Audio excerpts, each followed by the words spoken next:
This makes sense for the Boston Celtics, as the Boston Celtics have to move from a few pieces from this year's squad, and one name that has been thrown around many times in the trade talks, and that's Sam Hauser.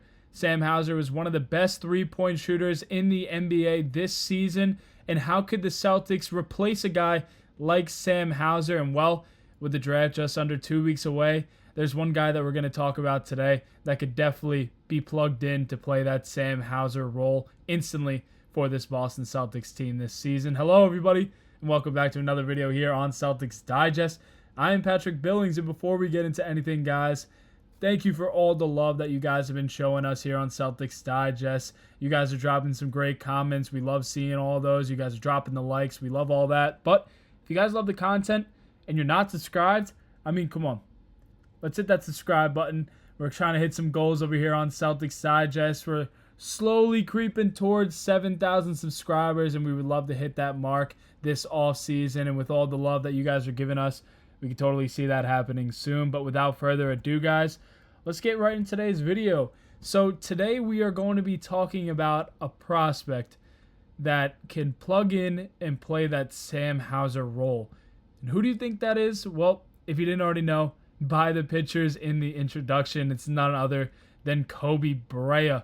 Koby Brea comes into this draft as the best pure shooter in this draft. And yes, the best. He has been talked about like one of the best shooters in college basketball since somebody named Steph Curry, which is unbelievable that people are even throwing that type of name out there for someone who's in this draft and to where he's mocked to go.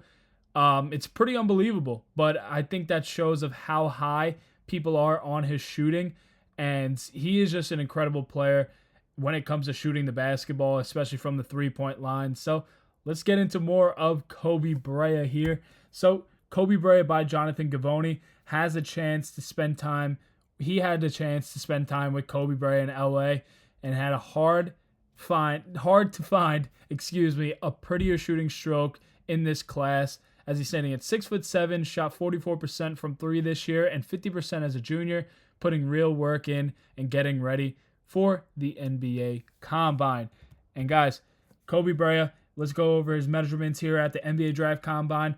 6'5" and 3/4 barefoot, just over 200 pounds, and 6'5" and a quarter wingspan, which is unbelievable. Usually your wingspan is supposed to be your height, but being in the NBA, a lot of these guys have a lot bigger wingspan than they do in their height. But in Koby Brea's case, it is a little bit shorter than how he stands, and he has an 8'5" standing reach. But we talk about that wingspan. There's a lot of elite shooters that are listed here, like Desmond Bane, Tyler Hero, and JJ Redick, that have that negative wingspan differential. So it doesn't really mean anything to him when it comes to shooting, because usually that means you're a fantastic shooter with a really quick release, which is exactly what he has. And if we look at some of his numbers here, he played 5 seasons in college, 4 of them being at Dayton and 1 being at Kentucky. And we can kind of highlight the last 2 seasons as they were pretty similar in the points per game category as well as assists and rebounds. But let's look at the free throw percentages. I mean, 91.4. We got 87.5, shooting 43.5% from 3 this year, and 49.8% in his junior year. And it's not like he's not shooting it at a high volume. I mean, he's making junior year 3 a game, shooting 6.1 a game, and then 2.6 makes to 5.9 shots. And his field goal percentage follows right behind it at 51.2% and 47%. So he's practically a 50-40-90 guy on that borderline. And again, he came off the bench a lot for Kentucky this year and was a perennial piece, as he did have 7 3-pointers in a game coming off of the bench. So I think when you look at a role for the Boston Celtics, you know he's not going to start, but you know that he could come off the bench and get hot, and he's a great shooter, so it doesn't take him much to get hot. If he sees one goes down, then he's really going to get into a groove. And there's a couple of guys that you could think of that come to mind, but if you're a Boston Celtics fan, I think a little bit of Sam Hauser comes into play, and that's really why I think he would fit so well with the Boston Celtics. Is he really is Sam Hauser. He really gets compared to Sam Hauser. Sam Hauser is a career 43% shooter back in college, but he did go undrafted, so quite the steal for the Boston Celtics, knowing that if they move from him, which I really do believe that they will have to, they're going to get some good value from him, and this is a guy that could really fit in and play that role really well. And if we look at some of his strengths, like we've already talked about, his elite perimeter shooting, good size. They got him listed at 6'7", so that's probably about with shoes on, and one of the most efficient three-point threats in the country, like we said. 43.4% from the arc over his 5-year career, which is truly, truly amazing in 5 years that he's still putting up that high percentage. It really just shows how good of a shooter he is. And again, he has a lot of confidence off the movement, in transition, and catch and shoot sets. Very good footwork and balance, and rarely takes bad shots, and consistently gets his feet under him before rising up. And again, capable of sidestepping defenders with pump fakes and creating clean looks off 1 or 2 dribbles, and so on and so forth. So I think that this is a really good Joe Mazzulla type of pick, because you know how much he loves to shoot those threes. We know with all the records that the Celtics broke this year, this is the type of guy that they go and look at. I think that this could be a very interesting pick. He's kind of going a little bit after that 32 pick that the Boston Celtics have, but this is a guy that I really, really wanted to talk about because, one, the Boston Celtics, when does it ever feel like they keep their own picks? Last year they did, but they do like to move back a lot, and I think if this is a guy that they have looked at, they haven't worked him out yet, and I really do feel like that they will. But I think that with the Boston Celtics in the past, moving back from their picks and kind of adding on to some picks as well for the same year, I think that this is a move that they can make, especially if there's some guys that already were taken ahead and they're kind of running out of some options and feel like they could get Koby Brea with some pieces back by trading back. I think that it could be a really smart move for the Boston Celtics. And again, he's good with positional size from the perimeter scoring and uses while attacking its closeouts. Not flashy as a slasher, but smart and efficient, and he knows when to pick his spots. And again, he doesn't need to have a high usage to make a major offensive impact. Provides outstanding floor spacing, high IQ and off-ball movement, and low turnover play. And again, there's a lot of good things that you need to talk about Koby Brea, especially on the offensive end.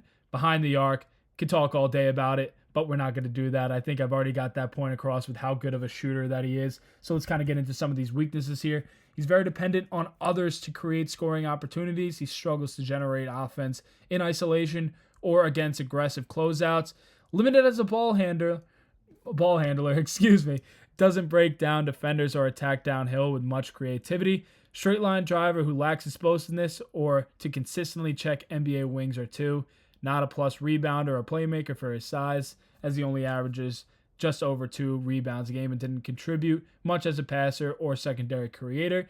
But again, I feel like the more that I'm kind of naming these things off with his strengths and his weaknesses, it really feels like this is Sam Hauser. This is exactly what Sam Hauser was coming in, and he was able to grow more as a player.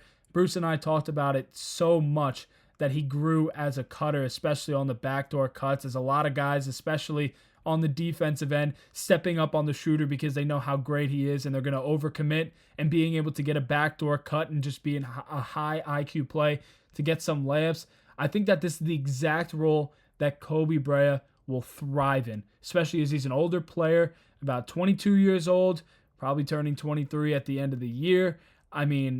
They talk about it here that there's a lot of questions being raised about long-term upside and whether there's growth left in his game.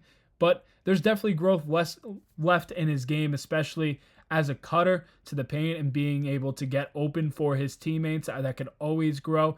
And I think that his ball handling, as it could be a weakness, I think it's a little bit underrated because if you look at some of his clips, he does have a pretty tight handle. He can kind of get to his spots off the dribble and create a little bit of space. But I think with a little bit more training around a lot of those guys like a Peyton Pritchard, Jayson Tatum, I think he'll be able to learn a lot with how to create space because those guys do it really, really well. And other than the ball handling and maybe creating some other opportunities for guys to score, there's not really too much left weakness-wise for Koby Brea. I think that his shooting really tells a lot.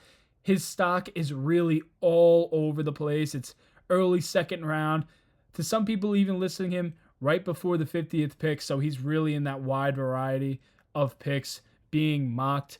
And I really just do think that the Boston Celtics could get a steal here with Koby Brea, especially with Sam Hauser looking to be on the outs.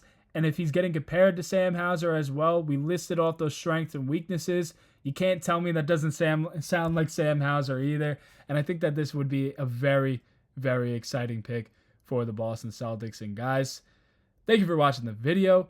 If you liked what I talked about here, please go and hit the like button and comment down below what you think about Koby Brea. Do you think that he kind of gives off these Sam Hauser type of abilities, especially with that shooting? He definitely is coming in as one of the best pure shooters in the draft. And I think if you're the Boston Celtics, if you're looking at Sam Hauser to leave house, talk about filling in the spot for a cheaper contract as well. But guys, thank you again for watching the video. With that being said, go Boston Celtics. I'll see you guys in the next one.